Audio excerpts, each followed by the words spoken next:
Ah, Halloween's finest trick-or-treaters. I got a fudge bar. I got a pack of gum. I got a rock. That sucks that we're like too old to get candy. No way, Beavis. There aren't any laws about Halloween. This thing rules. This thing rules. Oh, hey, what's up? I'm Brian Altano. And I'm Max Scoville. This is a show where we discuss something we love, Unpack why we love it, explain where it came from, try to remember our first impressions of it, share our weird stories about it. maybe learn something new about it along the way. But first and foremost, we're here to celebrate the fact that this thing rules. So what are you dressing up as for Halloween this year? Charcuterie. Really?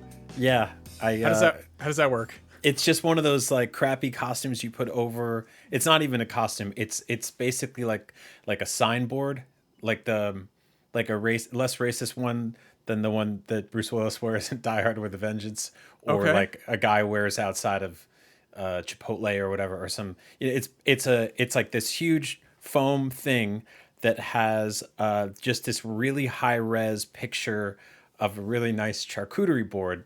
And I didn't realize this until it showed up, but all the cheeses are Velcro and can be removed.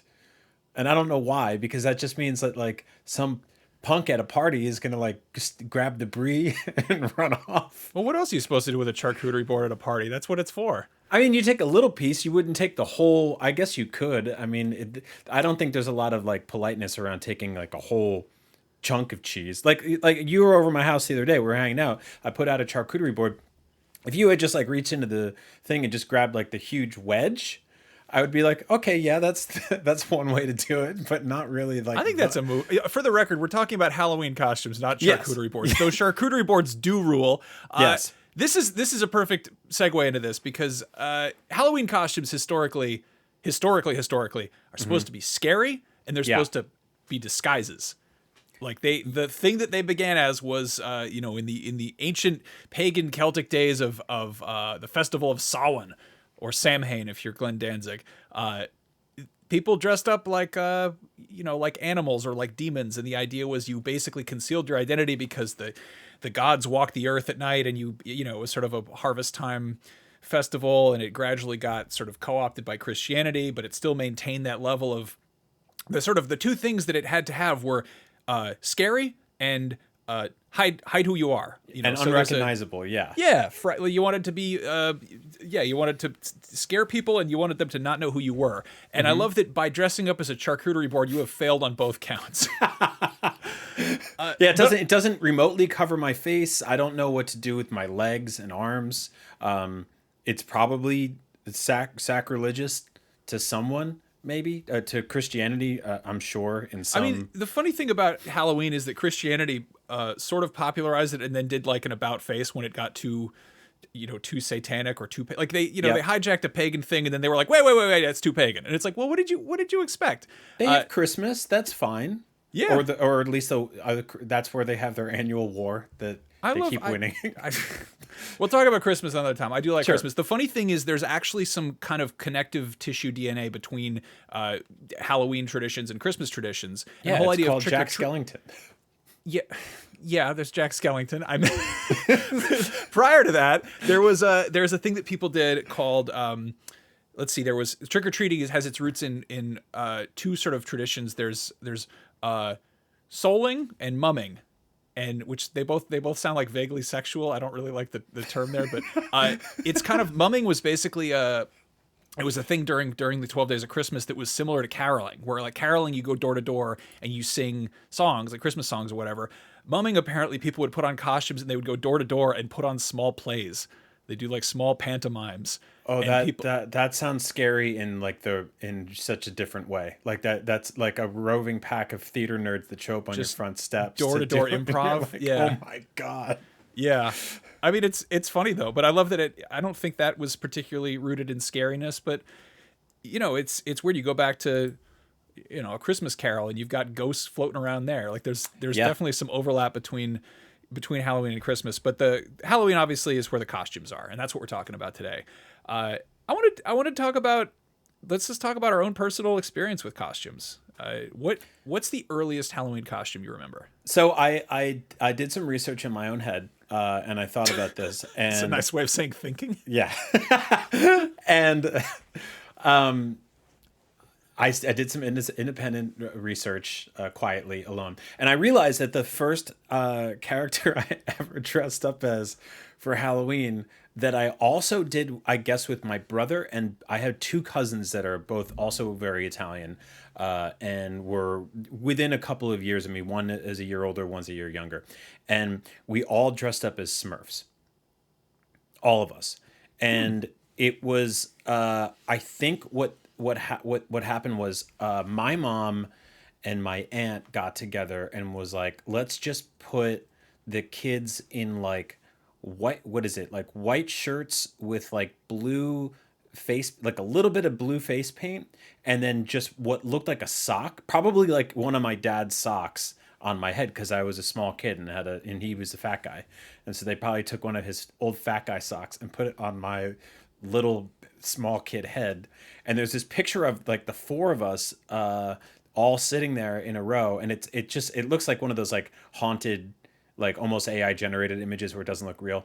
And because the thing is about Halloween costumes, at least back then, and we're talking like the early 80s, you couldn't just like walk into a store and buy a Smurf costume, right? Like there was this weird overlap that happened, or I think there was a lot of like costumes that happened in the 60s and 70s and a little bit in the early 80s where Halloween costumes were, and you've seen NECA, right, recently, and Super 7 as well, two toy companies, have brought this look back in a bunch of action figures, which is really Ben cool. Cooper style, Ben Cooper, right? yeah. And so that is basically a vinyl overlay, right? Kind of like my charcuterie thing, but vinyl. Like a smock. Yeah, it's like a smock that had usually like the movie poster on it, or it would say like Gremlins or Star Wars or something, right? It wasn't like really Boba Fett's chess piece or something like that, but it would just be something that immediately told people that you liked what this was. It was like a glorified T-shirt meets vinyl smock. We shit on like Ruby's Halloween costumes a lot and sort of the Spirit Halloween aesthetic, but man, that Ben Cooper era was like... What are you for Halloween? And there's just a shirt that says Star Wars on it. I'm Star Wars. Yeah, and you're like wearing a mask of Luke Skywalker that looks less like a person than your own face does. Like what? This very cheap, very thin plastic mask with probably toxic paint on it, and they would fade and crack easily. I feel like those were just before my time, or they were too expensive for us to have as a kid. So I never really had one of those, but. That was how you dressed as a beloved character for a while, unless your parents, my mom was like artsy and was like, all right, Brian will look like a Smurf. We'll put a little bit of blue paint on him, but she didn't put it on my arms and hands and stuff like that. I don't even think she put it on my ears. So I just have like this like half. It was just blue face. Yeah, just a little bit of that, and then like you kind of look like a little bit of like half-ass Blue Man Group, and then a sock on my head. That was my earliest Halloween costume. What about you? God, did your aunt and your mom have like frame of reference for Smurfs? Were they like into that as kids? I mean, I don't even know, because back then maybe they had a picture from like one of my toys or like a magazine or a book. I just actually looked into this and I thought my understanding was the Smurfs have been around. I wasn't sure when they started. They've been around since 1958. Yeah, and they were kicking all over Europe, and they all have different names in different areas. We could probably talk about Smurfs some other Smurf in time. There's a whole debate about who invented them, and in Brussels, I went to the animation museum there, and they're like, we made it, not the French. Well, I think in Italy they're called Poofy. Yeah. And in Germany they're the Strumpfs or whatever. Schlumpfs. Yeah. Anyway, the earliest Halloween costume I remember. No, hold on. Quick detour. I actually dressed up as a Smurf once too, but I did it when I was like 25, and not for Halloween, which it just gets worse and worse. Wait, what? Yeah. So back when I was at Revision 3, when I was doing the Destructoid show, we did a sketch, and it was an Anthony Carboni vehicle. I think he sort of coordinated this whole thing, and I don't even remember I think it was a collaboration with Epic Mealtime where Harley Morenstein was cooking Smurfs, and then all the Smurfs were like other people from Rev 3 dressed up. He was cooking Smurfs. Like he was cooking Smurfs, and it was like him as a regular, like he was basically the Gargamel in this situation. Okay. Why was he cooking Smurfs? because it's epic mealtime and they cook stuff. But like, No, the joke, I mean they make like the biggest bacon cheeseburger ever. They're not just like, let's cook a cartoon character. that was the joke. It was a sketch. They were like, we're gonna cook a cartoon character, and then the cartoon characters were played by us. And I think Anthony was Brainy, and I want to say, I think Tara Long was there. I don't know. Anyway, they basically, I had to put on white tights and then get body painted by, I shit you not, our HR lady. So we had to go in our little green room, which was just a bathroom in the side of the studio. Can't believe that company didn't last. Get sponge painted by Grace from HR, which was totally. And I was like really insecure about my body at the time, and I wore like a leather jacket over it, but I was definitely like very shy about my tummy and like, I don't know, my man boobs or whatever, and like it was. It was one of those things that it seemed like it would be. You wore underwear, blue body paint, and a leather jacket. Yeah. Amazing. Yeah. Okay. And then we did this sketch. It's floating around somewhere. I'll try to dig it up. I think it was all on green screen. It's I don't remember how it ages. I think Veronica Belmont played a, what do you call it? A snork. I think she was like the sort of punchline or something. It was just it was this sort of super group. A different show. No, it was like everybody under the Rev 3 umbrella trying to collaborate on something, and the best we had was let's have epic mealtime cook Smurfs played by the rest of the people who work here, as painted by the HR lady. What'd the food look like at the end? I don't remember. I think it was. I don't know. We can look it up. It's out there somewhere. Okay. The thing about that that's most notable. That was the first time I ever took an Uber. After I was like, they hosed me down. They gave me a bunch of like baby wipes, wipe off all the the blue stuff, and I'm like, I still probably looked like I blew myself. But like afterwards, this guy named Mao we worked with was like, hey man, can I call you an Uber? And I'm like, you already called me a Smurf. What are you gonna call me now? And he's like, no, it's a car. You get in it. And then this like black town car showed up, and I was like, what is going on? What is my job? What is my life? What is happening here? And I just went home, and that was weird. Truly never know where this show's gonna go. Yeah. So Turn that Halloween Uber into a costumes. blooper. Halloween costumes. The earliest Yes. one I remember was a dragon, and I think it was. It wasn't handmade because my mom can't sew for shit. I think it was store bought, but then modified a little bit. Right. And I have some pictures, and my mom gave me like face paint with little rosy cheeks, and it's like a really cute little kid costume. I have like very vague recollection of like having a little tail and like being at preschool or daycare or whatever it was. And there's some photos kicking around of it, and it's cute, it's adorable, whatever. The earliest one I remember being really stoked on, and I love my mom for this because she did get crafty here, was dressing up as one of the the Lego spacemen, the Blacktron. It was actually Blacktron 2. Do you remember this? Yes, I do. Yeah. So like there was the original Blacktron where they were like all black outfits, but then the Blacktron 2 they had like black and white and a lot of neon green. And so I got this, I remember those like really cheapo like role play like police helmets or spaceman helmets that have like the sort of plexiglass dome that comes down. Yes. Yeah. I remember my mom tracking down one of those and then cutting out the transparent part in the middle or in the front, and then finding somewhere, probably at like a photography store or something, a sheet of neon green plexiglass and putting it in there. That's awesome. It was killer, yeah. And then for the little rocket pack, I remember she got a couple of 2-liter soda bottles and made them a little backpack and spray painted that all black. And like my earliest memory of spray paint is attached to that. And I love spray painting things. I love those little spacemen. I actually have like one of the classic Blacktron suits back there. I remember she like, I had this big bulky ass like crew neck sweatshirt that she put the big B logo on the front of it. And it was probably like kind of janky, but in that really glorious homemade fashion.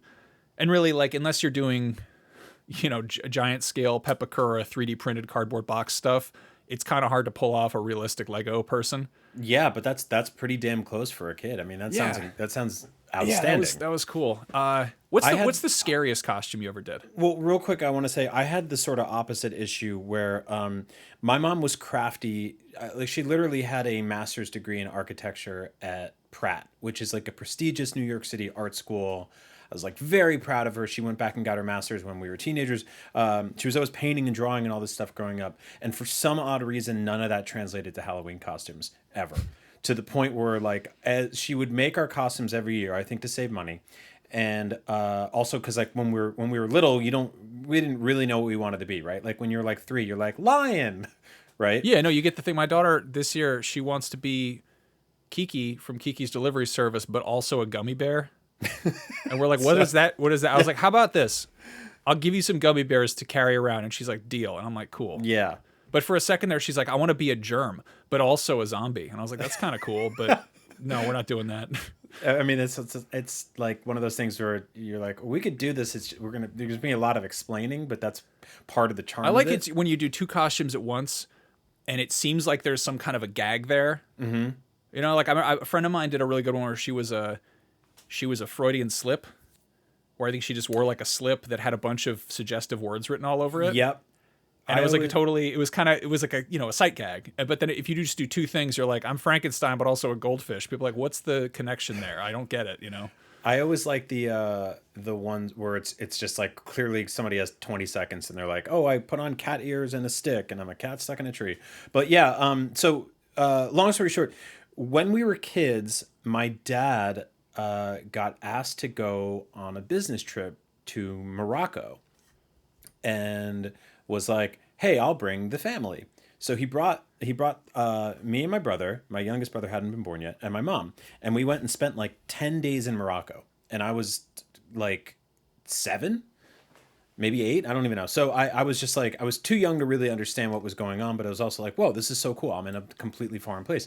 And we got a whole bunch of random nonsense there at the bazaars and the shops and stuff like that, as you do. And back then it was like pre 9/11, so you could just like buy swords and banjos and shit and just mail them. Yeah, just walk through. They don't give a shit, right? So they got this chest. It was like this big ornate Moroccan chest, which we had at the bottom of our stairs coming down from our bedrooms. And for some odd reason, at some point, my mom decided this is where we'll store all of our Halloween costumes every year. So at the bottom of our steps that I would come down every single morning from my bedroom to have breakfast, there was a guitar made out of a turtle shell from Morocco, leaned up against a mirror. It was very ornate, made from Morocco. Keep in mind, they got all this stuff for like $20 each in like 1980s conversion money, because like back then you walk in to a store and they'd be like, you know, $100 American. And my dad would be like, no thanks. And they'd be like 50. And he'd be like, no thanks. And by the end, like he would give them $75, and just we walked out with like a rug and a guitar and like just all this shit. They're just like, here, we make this for cheap. Just get it out of here. You know, tourists are our money. Cool. So we had all of our Halloween costumes in this weird box, and when we were kids, we would occasionally like open it up and like put them on and fuck around and beat each other up and be like, you know, we're wrestling fans, like I'm the blah blah blah. But we had this one in there that I remember my mom sewed from scratch, and it was the King of Clubs, which is just the playing card man. What? So I guess I was like 3 or 4, and she was like, what if you and your brother are playing cards? And I was like, all right, that's weird, outside of the box or outside of the deck or whatever. And so like she did this thing where it was like this shitty 80s felt that had like threads hanging out of it. And I was just the card guy. And she did the same thing to me where she gave me the little rosy cheeks. The year after that, I was like, I really like Superman. And what else do you like? Leopards. Cool. What if you're a superhero called Super Leopard? And I was like, all right. And I was like 5. So she sewed me this costume that was basically just this like extremely just theater kid looking, like almost Cats level, like leopard costume, right? Like she went to the store, got leopard print, which again, it's the 80s. That was pretty much all they had. So she got that, and she made this shitty tail with like not like a slinky, but like a spring that she stretched out. So I had this like bouncy tail just fucking butt fucked onto the back of my ass like Eeyore. And then I should these shitty little ears. And then this fucking red cape. And I walked outside and I was like, I'm Super Leopard. And I think one of my earliest core memories is some kid on the school bus being like, fucking pussy, like just immediately being like, man. this is really, really bad. And then being like, all right, Mom, never again are you making me Halloween costumes. From here on out, we're gonna go to the store and we're gonna get them. And then I think a year or two later, a couple years later, Batman came out. Batman 89, right? The original Tim Burton one. Everybody wanted to be Batman. Less people wanted to be the Joker, and I guess nobody wanted to be Bob the Goon. But so I said, Mom, I want to be the Joker. And we went to the party store, and she was like, the Joker costume is $40, and you're too, we don't have that kind of money. You're too young. We're not going to do that. But I have an idea. And so she went and, do you know what? I think it's called RIT, that shitty fucking dye. The clothing dye. Yeah. My mom was really into that when we were kids, and a lot of she would be like, "Oh, I heard you don't like your yellow sweater. Well, I know. I'll make it blue." And then would just dye it blue, and it would come out green, and I would be like, "That's so much worse." And she'd be like, "Sorry, too late. You only have this sweater." So she went and got this she took one of her dress shirts, and she dyed it purple, and it was white, so it came out like this weird, like lavender, like almost like a pink, like it's like somewhere between like Mr. Bubble Bath and like the actual Joker. It wasn't like that Right. iconic Joker color.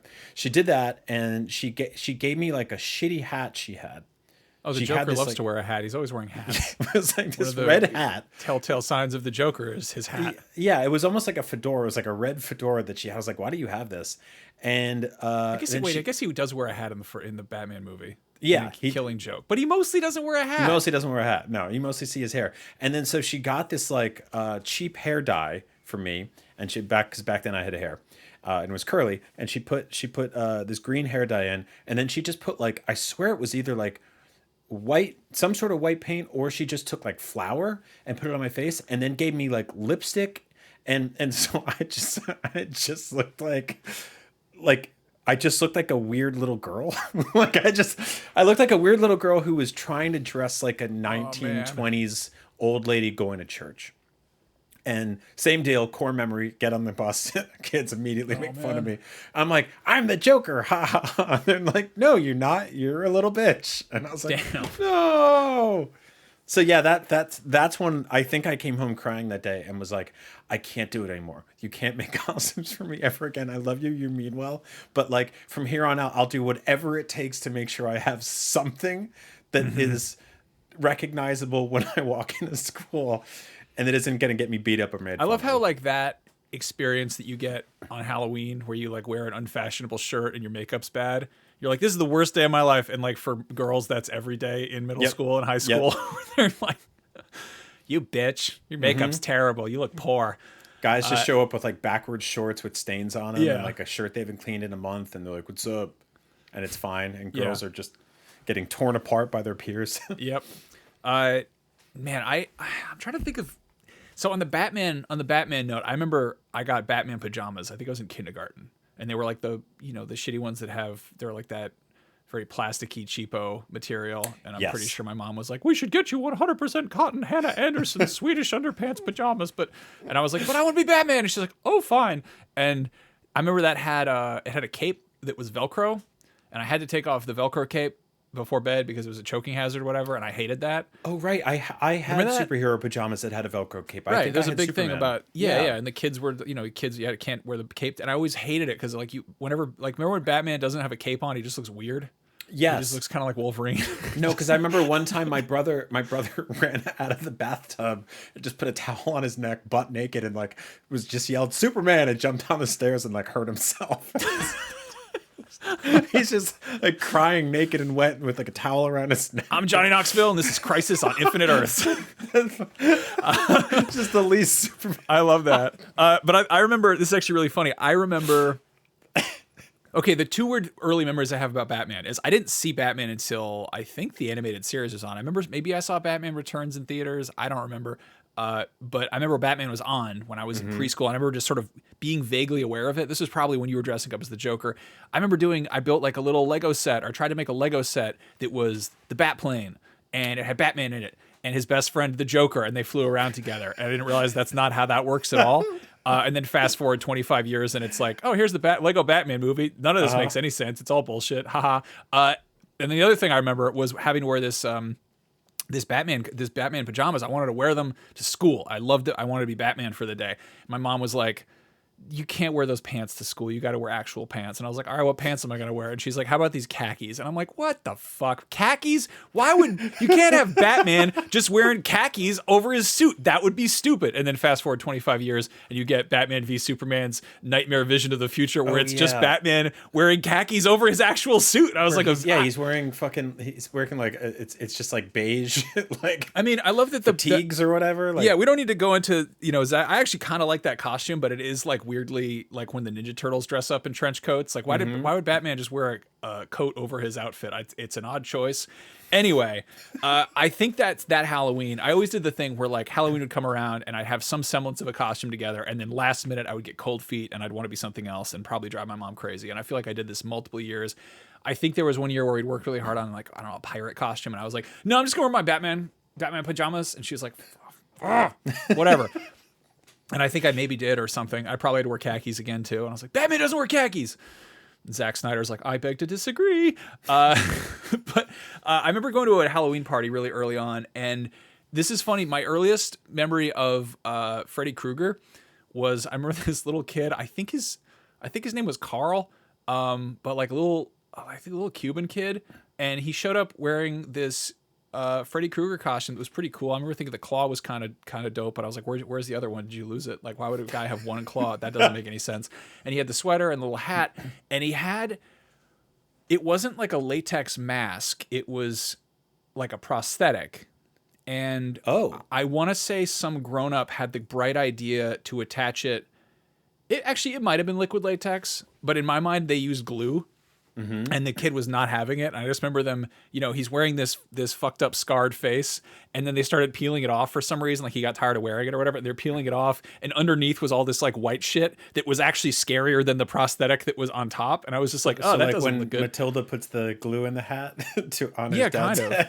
But it was more just like watching his Freddy Krueger's face looks like somebody peeled his face off, but then imagine somebody peeling that face off, and it's just like meta Scooby-Doo ending right there. So that was weird. The earliest scary costume I remember doing, and like I've always been a scaredy cat, and my mom's always been very horror averse, and I don't really remember the conversation about this being particularly hard to have, but I was like, I want to be the Grim Reaper. And this was like 1994, I think, when those really, really cool latex masks started popping up more often. Yes. Yeah. There was a whole kind of, I got very into those. Yeah. And I got this really cool skull mask that I kind of wish I still had it, because I remember it was just, it would probably looked really silly on me. Like I probably looked like I was in a Tim Burton cartoon or Little Nightmares or something, because I had, I was like 7 or 8, and I'm wearing this mask that I think was made for an adult's head, and so it just kind of wobbled around every which way, and it was latex, so it would like it was like a baby's skull. It had like soft spots and shit, and it had probably been squished in transit or in like packing or whatever, so it didn't hold a shape super well. I remember those because they would have like I had a like this really old guy whose eyes were melting, and it was a bald head, which was fucking stupid because no one had told me at the time, hey, you're gonna be bald for Halloween and every day of your life eventually soon. So I don't know, maybe do some hair stuff for the next 10 years. But I had one of those too, and I know exactly what you're talking about. I would get these like dimples that would like cave in, and it almost looked like if you dented a light bulb or something like that. Yeah. Like if it would just like, it looked like it melted. Yeah. Not in a scary way like it's supposed to. It's just and sort of, the paint would chip off almost the same day, but definitely throughout the years, because we would keep, I would buy one of these every year, and I would save up for them, and they were special to me, and we would throw them in this fucking Moroccan trunk. And our trick once we got to middle school was wear that with a black hoodie and dark jeans, and then do the rounds in the neighborhood, get all the candy you can, go back home, take it off, swap on a different one, go back out, and hit all the same houses again. So basically you could go trick-or-treating to the same houses multiple times, and occasionally somebody would be like, hey, wait a minute. But for the most part, you could trick them. Because I had this one, it was, so some of them were like the full rubber, covers your whole head thing. But I had one that was just like, it had these straps in the back of it, and it was just like almost like a hockey mask. And it was this guy who had gotten stabbed in the face, and the whole thing's latex. So he's got this huge gash across his face, and a black knife is stuck into his face, but it's latex. So it's wiggly when you run and you walk and stuff like that. But throughout the years, and this is a white person's skin color. So throughout the years, the paint would chip off, and it just looked like I had a huge fucking dick hanging from my nose.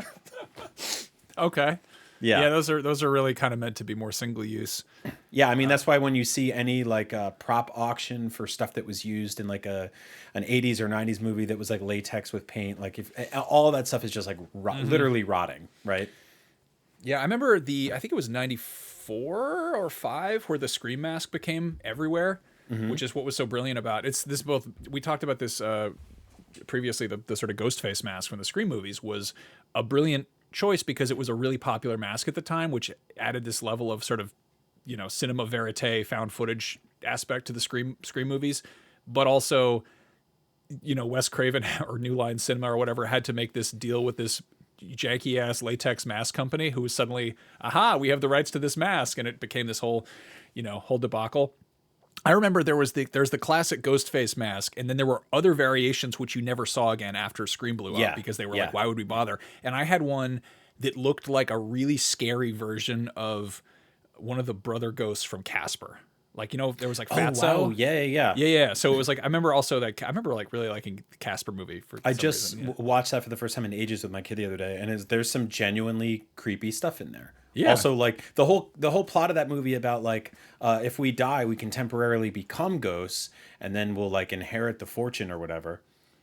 But it's a thing. Yeah. But yeah. This was way scarier, and it had like the similar sort of like sunken eyes and like large gaping mouth of the ghost face mask, and the same idea where it was like black mesh behind them so you couldn't see out, but it had this just giant, almost like kind of Oogie Boogie vibe to it from Nightmare Before Christmas. And I remember like loving this mask and thought it was really cool.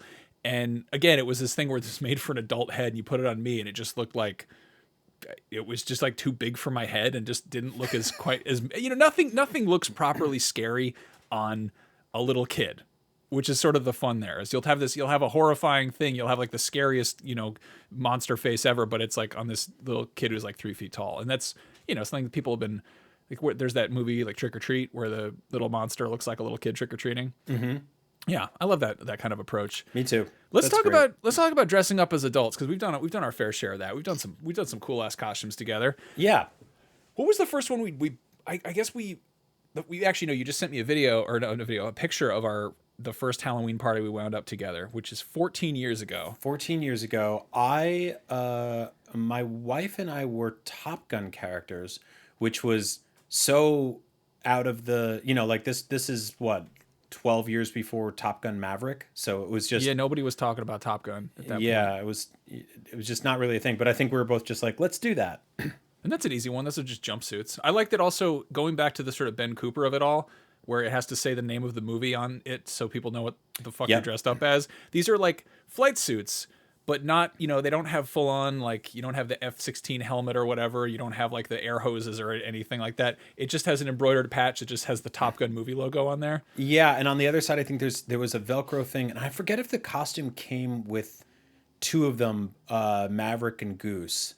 But I think my wife was Maverick and I was Goose. I think it should have said Maverick and then in parentheses Tom Cruise from Top Gun, just to really hammer it home, and like maybe a picture of him on there. And then I think you were C-3PO. So yeah, I did a sort of very heavily modified C-3PO, and right. I don't even know how this came about. I forget. This was when I was. Was this? No, this was my second. What year was this? 2011, maybe 2010. 2011 probably. Mm-hmm. Yeah, but the first couples costume, I just realized I don't think I've done couples costumes with anybody but my wife, and the first one we did together was Ash Ketchum and Pikachu, which came together surprisingly well. I think that was back when we were pretty broke, so everything had to be either thrifted or handmade, and I managed to string together like a really good Ash Ketchum outfit, and she put together this really cute little, Pikachu. Like kind of slutty Pikachu, not but like tastefully done, little ears and everything. The little rosy cheeks, those ubiquitous rosy cheeks that Mom puts on there. The following year, or whenever this was, we tried to do sort of the same thing with 3PO and R2D2, and rather than doing a full blown like I'm gonna dress like C-3PO, I'm actually really proud of how this came together. I had this really really busted pleather members only jacket that, or like knockoff members only jacket. And what I did, it was brown, like a dark brown. And what I did was I masked off all the lines on 3PO where his like metal plates are, and then I hit it with gold spray paint. And so it had these sort of this like plated look to it. And then the shirt I'm wearing underneath was, I think, a black shirt that I did the same deal with, and then I hit it with a bleach, concoction or whatever. And it did that, that sort of color you get when you bleach a black t-shirt where it turns. Yeah, so it was like that.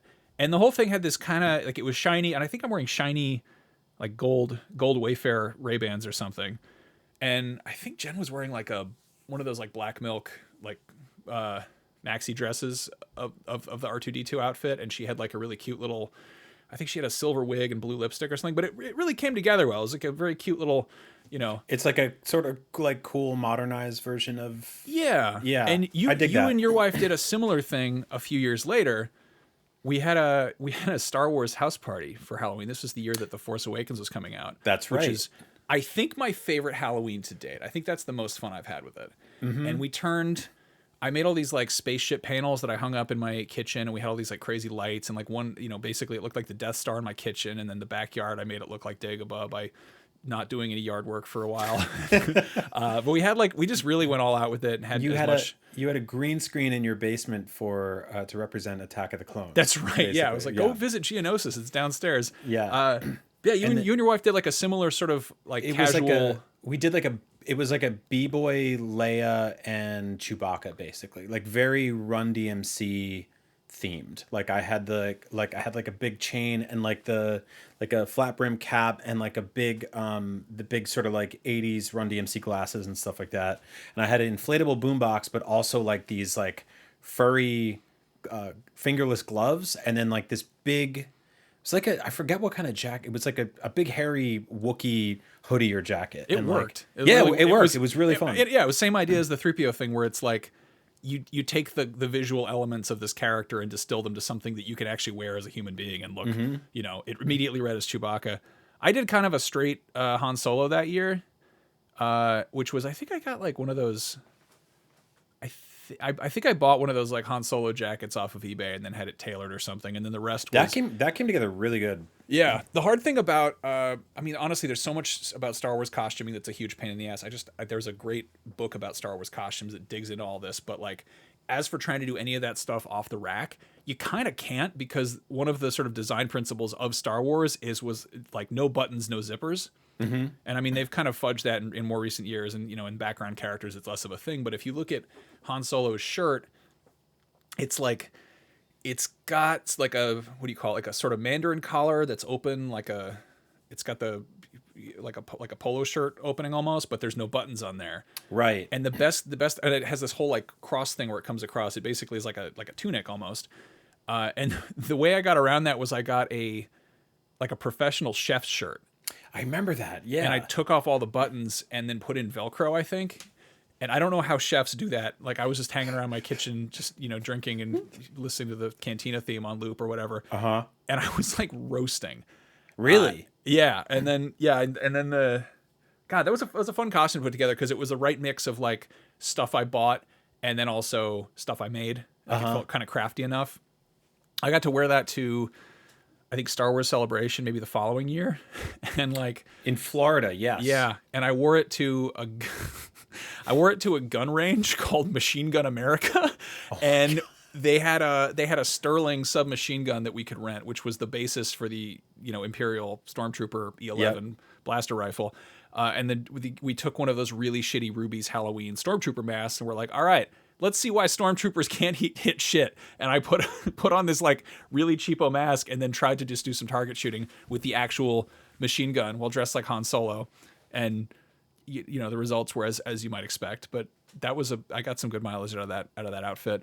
That one was awesome. I really like that one, and I really like the Metal Gear Solid 5 one you did. Yeah, I think as far as Halloween sort of experiences go, the Star Wars year was my favorite, but that Metal Gear Solid 5 costume is like my favorite one I've ever done. That one was cool because I think that was the year I did Willy Wonka. Yeah, and I worked really hard on that one too. And same deal where we were. I don't know. I think everybody was just on the same page that year. And they also did this thing at work. We had and still do in the LA studio, a massive LED wall, right? And for people not initiated, that's basically it's thousands of individual TV. lights. Yeah, that break constantly. It's a big TV.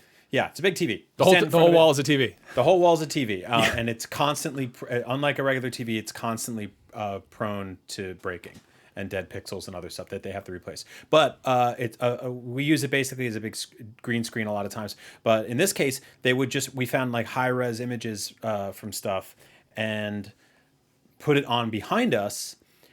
And it was really cool because like they put you into Metal Gear Solid 5. They put me into the candy room where Goose's Gloop, almost drowns in the chocolate river. It was just really fun. I remember that was like I made like a everlasting gobstopper out of Sculpey and then painted it, and then I love that. Yeah, got printed a the golden ticket and had it sticking out of a chocolate bar, and then like found the right hat, and then like the cane. We both went hard that year. Yeah, and it was interesting because that was like the last time I went like really really into it, and I remember. Okay, so the next year after that was when my mom had just passed away, and I was like, I don't care, and I just bought like one of those pizza costumes on Amazon for like $20, and I was just like, I'm a big sad pizza slice. And then a year after that, I had a kid, and I was like, we're back, baby. It's time for Halloween fun nonsense again. So yeah, that was fun. But that year was awesome. Like you built the whole, you built like a whole hand and everything, right? Yeah. So that was entirely my wife. She's really crafty. We've kind of hit this stride here where I typically do the props work and she does the costume stuff. Mm-hmm. And we're kind of tag teaming our daughter's costume this year. I don't have anything going. Maybe I'll pull something together at the last minute, but I don't have any costume in me this year, which is a drag. But I'm charcuterie man, so I feel you. Yeah. Some years you just don't. I mean, some years you just phone it in, and C's get degrees. You still get drunk with your friends and eat candy, and yeah. No, I mean, I don't know the Phantom Pain, the Venom Snake that I did. That was the cool thing about like a Metal Gear costume that made it really fun was that is 95% real military shit. Like that was all kind of decommit. Like those were actual fatigues or actual jungle boots. Like I basically dug up like what is the, what was Kojima pulling from for that game? Because that entire game is like based on real machinery and real technology, with the exception of the giant robot that has a railgun for a dick or whatever. Like there's and I think I got like the shrapnel horn that he's got. I got that 3D printed. I made the eye patch. I did a lot with that one. And then my wife, bless her wonderful heart, dressed up like Quiet, the scantily clad sniper woman. And I was like, I'll make you a sniper rifle, and I'll make you tear gas grenades, and we'll get you a special harness for all this, and all the carry all this shit around. And she was like, okay, but you're gonna, I'm picking next year or whatever. But yeah, I don't know that one. Yeah, maybe I'll dust that off again. That was just really fun. Also weirdly comfortable. I'm sure wearing like a full battle harness and fatigues and stuff is not really ideal if you're in like the jungle and marching around, but as far as like hanging around wearing a lot of shit on you at one time, it was surprisingly not that terrible. Like it was all right there. It's odd because, and you're probably hitting that point now, where there's the first few years of being a dad where you guys do like family costumes and stuff like that. And then like this year, my kid is 6, and she was basically just like, I want to be a witch. And I was like, okay. And she goes, my cousin Ashley gave me a really cool dress in August. And I was like, oh, all right. And she's like, yeah, I just need like a broomstick, maybe a hat. And I was like, okay. That's it. Yeah. All right. So you're done, man. Yeah. That's cool. That's easy. That's easy for me. Like I would have loved to go all in, but then my wife and I are like, what are we going to be? Mm-hmm. That's sort of where we're at. The Kiki thing we've been kicking around for ages. And in Kiki's delivery service, there's a cute witch who has a cat and a broom and stuff like that, and that's immediately recognizable. And like as far as any other characters in that movie that 2 grown-ups could dress up as, there's these like bakers that Kiki like winds up living with. It's like Asona, and I don't think the husband even has a name. I don't know, but like like my wife just latched on. She's like, I'm gonna dress up like her, and I'll be like, I'll have like a big pregnant belly, and you can be the baker man who doesn't say anything. And I'm like, nobody knows who the fuck this guy. I'm like, you just want to dress up as like a matronly pregnant woman, and you want me to be a baker with red pants? Like Yep. what? And I sort of pushed back against that, but in hindsight, I feel like we probably could have just done that or something. I did. Yeah, the family costume thing is a weird dynamic. It's tough. What was the first thing you like press ganged your daughter into to be part of the family outfit? So I've been Super Mario twice, which is funny because it's like, I think the first time I did it was like after college, where I was living in New Jersey. I wasn't walking like 15 miles a day in New York City, and I was much fatter. And so I was Super Mario. I basically went, my brother was Luigi, which was great. And we both went to a bar in our 20s, and there was another Mario and Luigi there, which was very funny. And this is like, again, years before the Mario movie. Mario's always sort of been somewhere, right? But when my kid was born, I was Mario, my wife was Peach, and we dressed up my kid as Toad, and she hated it. Like, she was like, gosh, she must have been like 4 months old. Mm-hmm. So she was so tiny, was so used to just wearing like a onesie that she could shit in every day, right? And big diapers and stuff like that. And we put this fucking hat on her. Like we found this little, we might have even sewed it with like the little spots. It was like a little mushroom hat. And then we gave her this like shitty little vest. And there's this picture I found on the internet of like Toad crying his fucking eyes out. And it was I forget, I think it might have been from like a Nintendo Power comic or like one of the manual arts from one of the old games, because Toad is usually, I mean, occasionally he loses his shit where he's like, no, they stole the fucking princess again. He's like, oh god. But usually he's like, hey Mario, how's it going? You're in the wrong fucking place, you idiot. Go to the next place, or here's a star. Yeah. So yeah, it was very funny because there's this picture of me with the full-on mustache. My wife is, she's got like she had like a blonde wig and the crown and the pink dress and everything like that. And then we're holding my daughter and she's just screaming, cartoon crying. I think the year after that we did Ellie and Alan Grant from Jurassic Park. Oh, that was really good. That was really fun because I was like, I wear aviators all the time, so why not? Well, I feel like most of your costumes are rooted in that you already have aviators. Yes. So there's that, and then I had I got the right hat for it. I had the right button down for it, and I got this really good shot of me, like sitting in a car, like kind of putting the glasses down and put it side by side with the one where he like sees the brontosaurus for the first time. And what was funny about that was we got my kid a dinosaur costume that had, which we didn't realize until it showed up, but it had like a beer gut. Like it had this like foam padding pot belly. Okay. But I liked that one because she was walking and talking a little bit by then. And also like was sort of, this was, I think, in the pandemic. So it was like kind of weird. Like it was our first time like kind of trick-or-treating with her for real. And we walked down the street in our old neighborhood in San Francisco, and everyone was doing not like a trunk or treat thing, but the thing where they would just walk to the edge of the street. That was the year where people had like PVC tubes that they would slide candy down from their porch, that kind of thing. All of that. And then the year after that, we did Velma, Shaggy, and Scooby. And I got this shaggy wig and everything, and it looks so stupid on me. Anytime I wear a wig, it looks dumb. Not a Halloween costume, but there's a shot of you and me hosting Up at Noon remotely, because Yakuza sponsored the episode, and they're like, you guys gotta dress up like who was it? You were Majima. I was Majima, and I just looked like Jimmy Fallon. That was a good time. Eye patches are a pain in the ass to wear. Yes, they are a pain in the ass. There's always like, this will be no big deal, and you're like, oh no, half my vision is gone. But the Scooby-Doo one was fun because I have this one picture of my kid jumped into my arms and I'm holding her, and it's like when they both look scared. Yeah. So that was great. But after that, she's just been like, I'm going to do whatever I want. And I think I was a skeleton 2 years back to back, just because it's like the comfiest costume to wear. It's just skeleton pajamas for an adult. Skeletons rule. We did a whole episode all about that. They do rule. rule. True fact. So let's see. We did a couple that were like family group ones. The first one we did, I think it was that same sort of COVID year where any gatherings you were having were probably pretty toned down. No one was really going anywhere.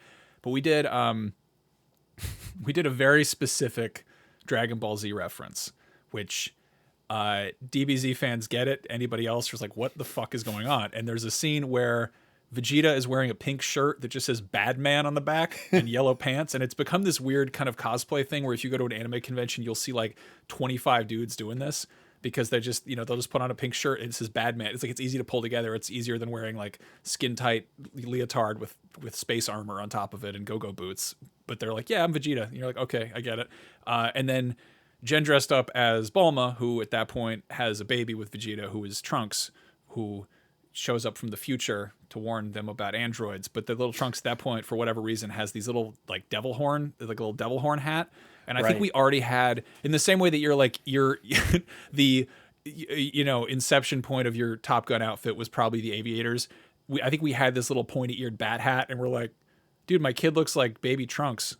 We should be Vegeta and Bulma for Halloween. And fuck.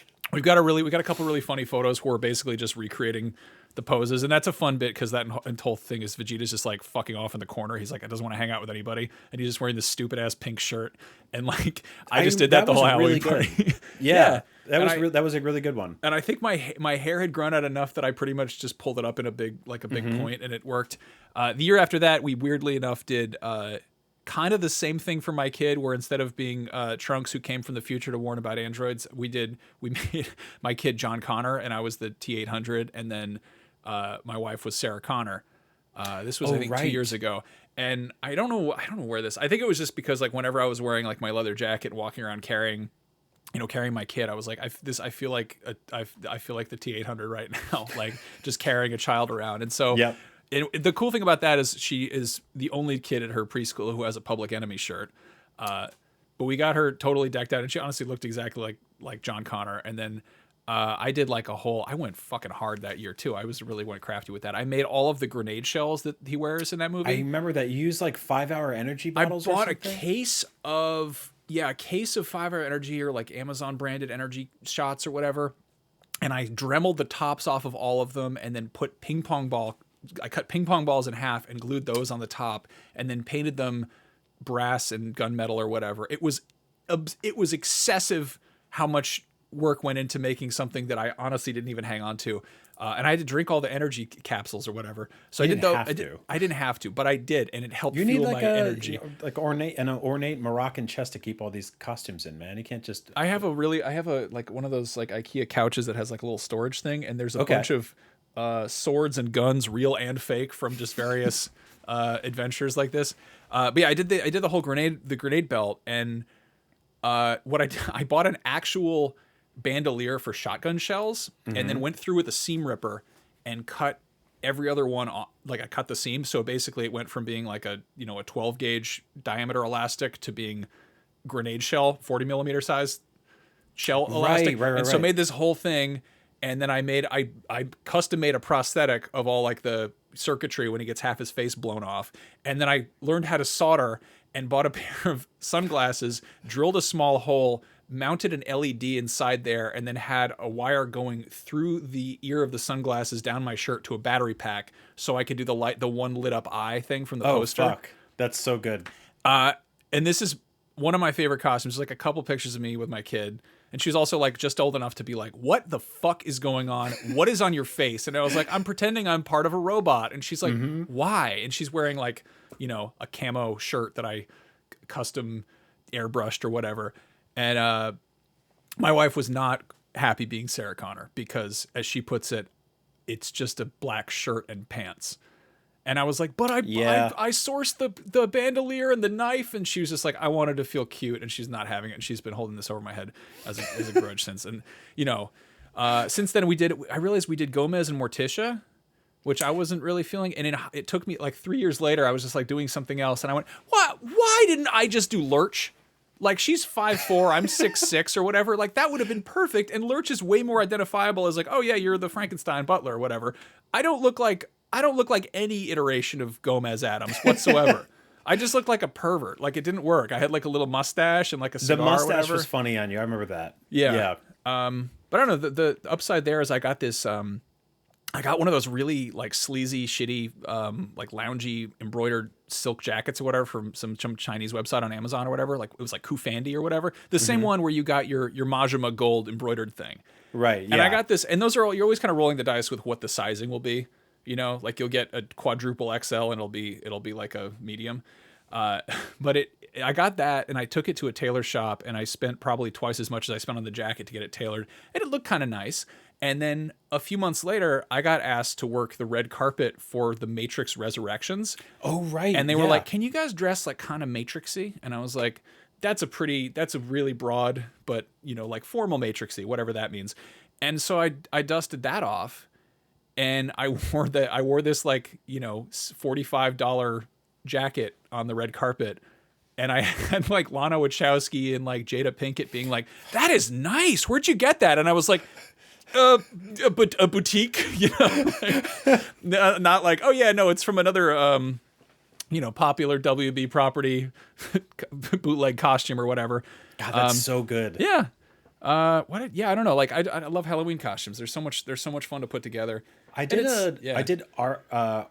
R2 Dad 2 a couple years ago, which was basically just like this dad version of R2D2, but it was very like lounging on a, like it was funny because my wife and I did R2D2 and C-3PO. We did it in reverse than what you guys did, because my wife's like an inch or two taller than me. So it made more sense for you guys because you're the tall one and your wife's the short one, and the other way around with us. But I got like a white hat and used paint pens to do like the sort of the headpiece color on him, and then got this like white sweatshirt, and in very sketchy, very sort of graffiti inspired, did his whole like all the sort of like metal framework that he has on his chest in real life. And what was awesome about that one was my kid was super into Star Wars, and she wanted to be Luke Skywalker from Return of the Jedi. We got her the green lightsaber and this awesome little Jedi robe, and then we took her to Muir Woods like a week before because it was just like gorgeous out. And Muir Woods, they filmed, it's Endor. They filmed some of there. It was also inspired by there, blah, blah, blah, blah. And so yeah, that was back when she didn't know 100. I think she was 3, so she didn't know 100% if Ewoks were or weren't real. It was still a little, you know, and she was convinced that like an ATST or Ewoks or Chewbacca were going to come out at any moment. But I have all these really cool shots of her walking around, basically like doing force pulls on stuff like that, and like holding a lightsaber, and it was like. Yeah, it was really, really cool because I think that was the last time the three of us were all like, let's do a costume together. And I think next year I'm going to like, actually, I'll make an effort. This year I was like, she was like, I want to be a witch. And I was like, I don't know what to do with that, you know? Yeah. Like one of the things that I suggested, which is such a dumb dad joke, was that I would be Sand, my wife would be a turkey, and my kid would be a witch, and together would be a turkey sandwich. And my kid immediately was just like, "Who has a turkey sandwich? There's no cheese or anything on it." And I was like, "Fuck you, come on." But we're not doing that. Instead, we're just being charcuterie. So now she gets to be, you know, this spell casting woman from a coven and hanging out with 2 fucking meat boards. Yeah, I mean, it still could be a sandwich. It could be a sandwich. Mm-hmm. Yeah, I like it. Mm-hmm. Yeah, maybe I'll pull something together. I'm curious to know what our fine listeners are dressing up as.